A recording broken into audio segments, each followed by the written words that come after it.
Oi, pessoal, tudo bem? Sejam bem-vindos, bem-vindas mais uma vez ao nosso conteúdo especial do Imagem e Credibilidade. Toda semana, você já é nosso companheiro, nossa companheira, né? Eu, Estevão Damasio, Rodolfo Lag, Alexandre Jardim, também jornalistas, nossos parceiros.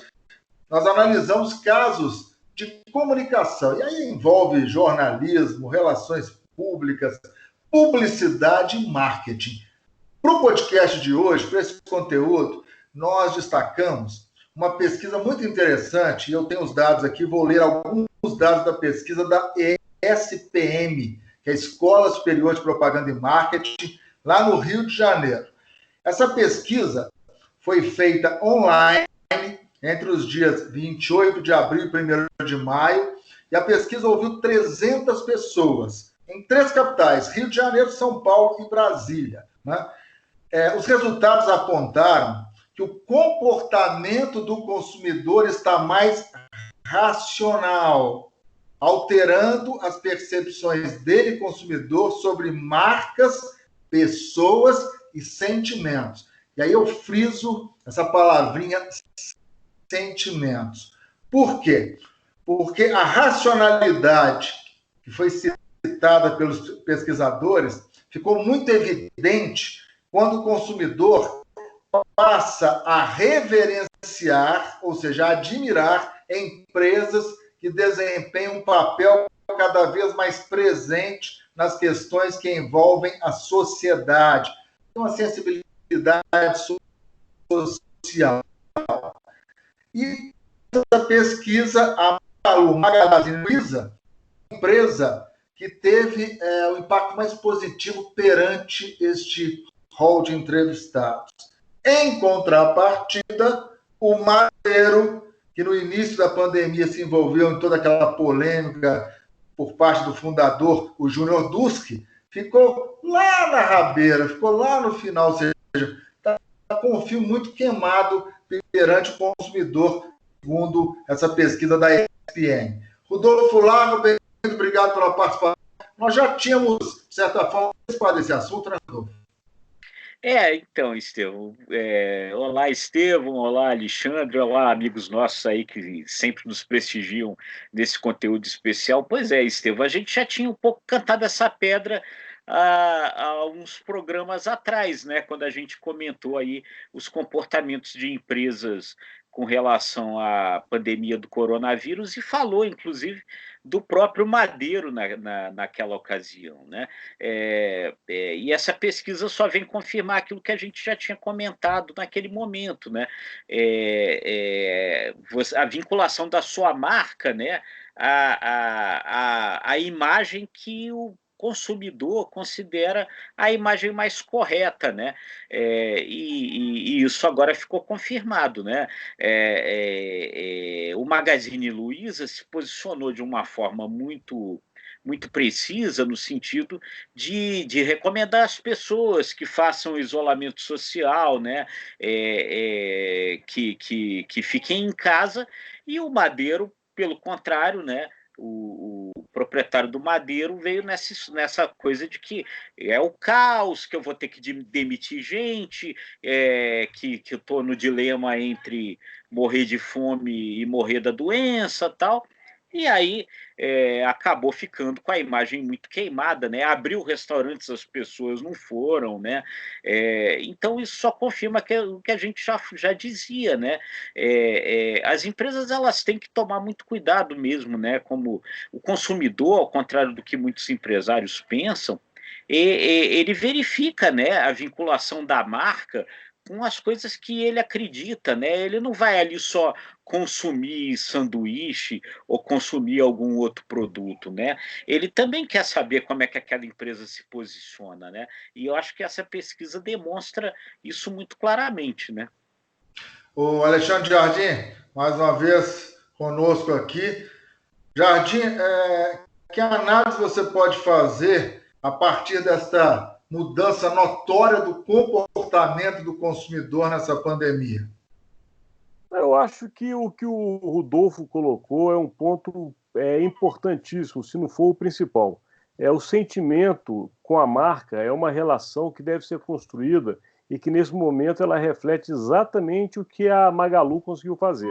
A Coca-Cola é outra empresa que faz isso muito bem há décadas, há quase um século, que é justamente tocar no coração do seu consumidor.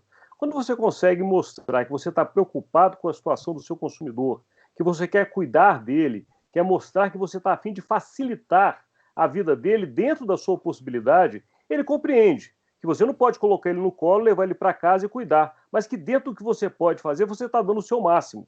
Foi exatamente isso que a Magalu fez, e foi exatamente isso que o Madeiro não fez. O Madeiro falou assim, não quero nem saber se tem doença, vai para a rua e vem comer meu sanduíche, porque eu vendo o melhor do Brasil. O problema é seu, se você vai se adoecer ou se você não vai. Então são posturas que realmente colocam o sentimento aflorado.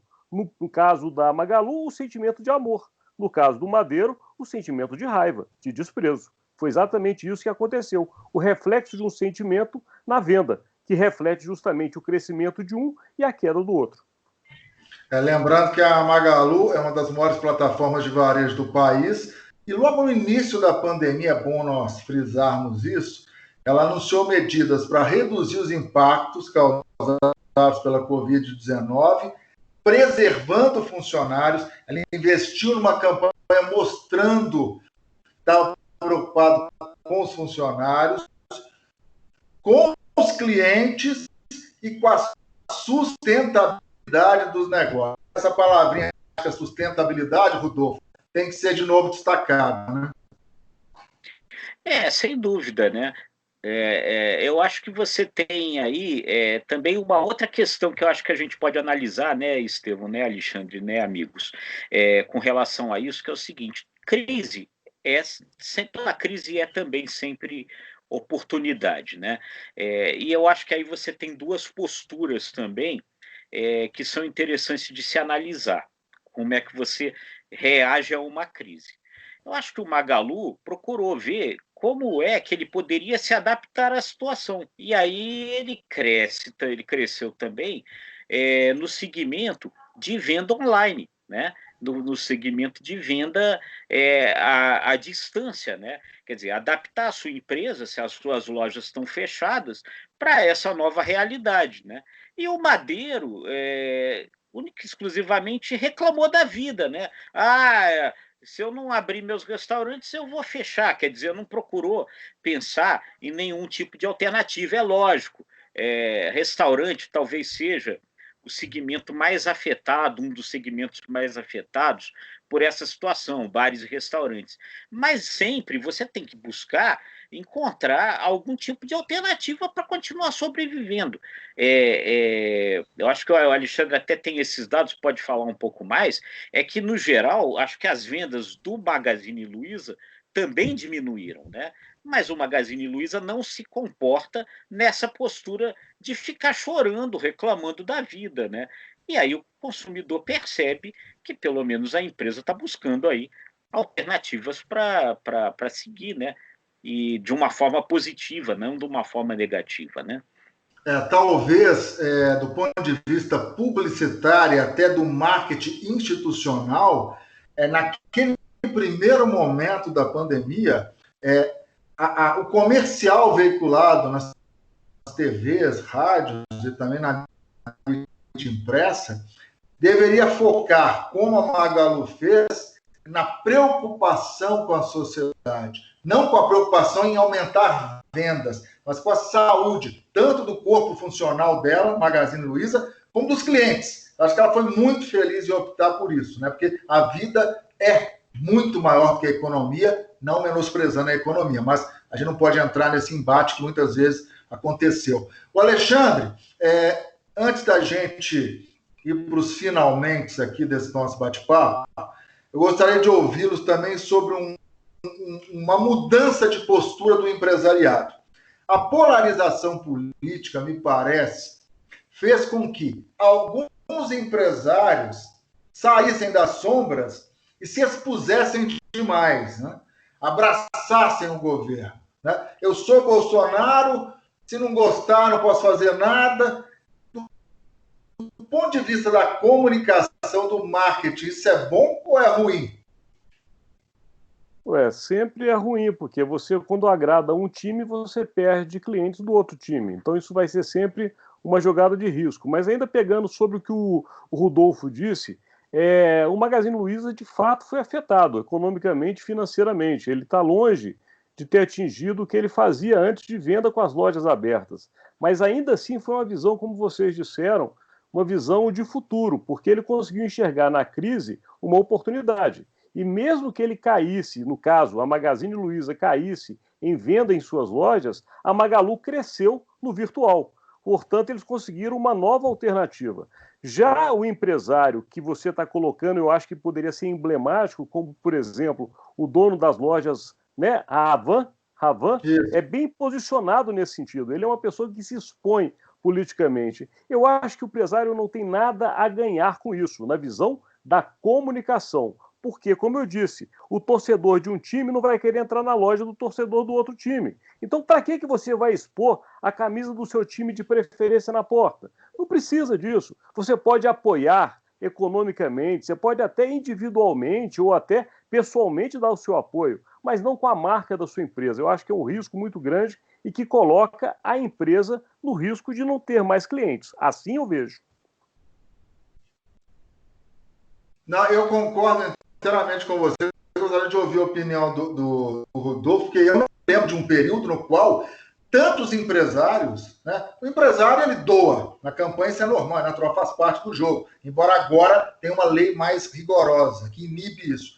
Mas no que diz respeito a se expor, a abraçar, a vestir as cores de determinado partido ou candidato, é uma novidade, é um risco danado, hein, Rodolfo?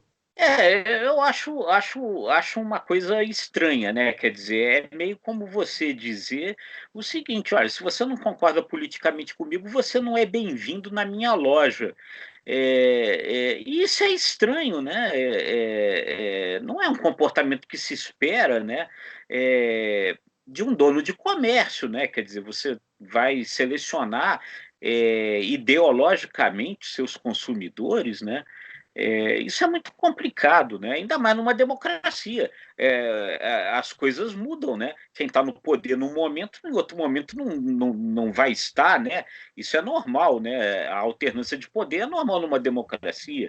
E aí, então, hoje você é a maioria, aí amanhã você perde, você é minoria, aí você a sua loja só atende a minoria, meio estranho, é meio esquisito, né? Eu acho que do ponto de vista empresarial é uma jogada muito de risco, né? Eu acho que jogar a sua empresa na polarização política não é uma coisa inteligente, não. Estevão, eu gostaria só de complementar que como muitos... Estevão, eu vou tentar ser rápido, eu sei que está no final, mas é porque muitos, enfim, estudantes também acabam nos assistindo e profissionais de comunicação. É importante focar nessa linha, porque essa linha do negócio virtual ou do crescimento das plataformas digitais realmente foi uma mudança muito grande. O Apolinário, que é o dono da Polishop, eu vi uma entrevista dele hoje, que ele disse exatamente isso. Ele que foi sempre um empresário, que apostou nas duas vertentes, ele tem loja em shopping e ele sempre foi muito forte na área virtual, ele disse que chegou à conclusão que o virtual chegou para tomar conta, que nós estamos vivendo um novo modelo e que, de fato, as pessoas devem começar a enxergar o virtual como uma realidade que vai permanecer. Portanto, a comunicação virtual também é uma outra vertente de crescimento na nossa área, né? Novos modelos, novas formas de se comunicar, todas essas questões, como sempre, continuarão presentes no conteúdo especial do nosso Imagem e Credibilidade. Portanto, agradeço ao Alexandre Jardim, ao Rodolfo Lago, nossos parceiros, e principalmente a você, né? Entre em contato conosco, curta lá as nossas redes sociais, se inscreva e, principalmente, mande sugestões de pauta para este espaço. Até a semana que vem, meus caros. Obrigado. Obrigado. Até a semana que vem. Um abraço, gente. Um abraço. Um abraço.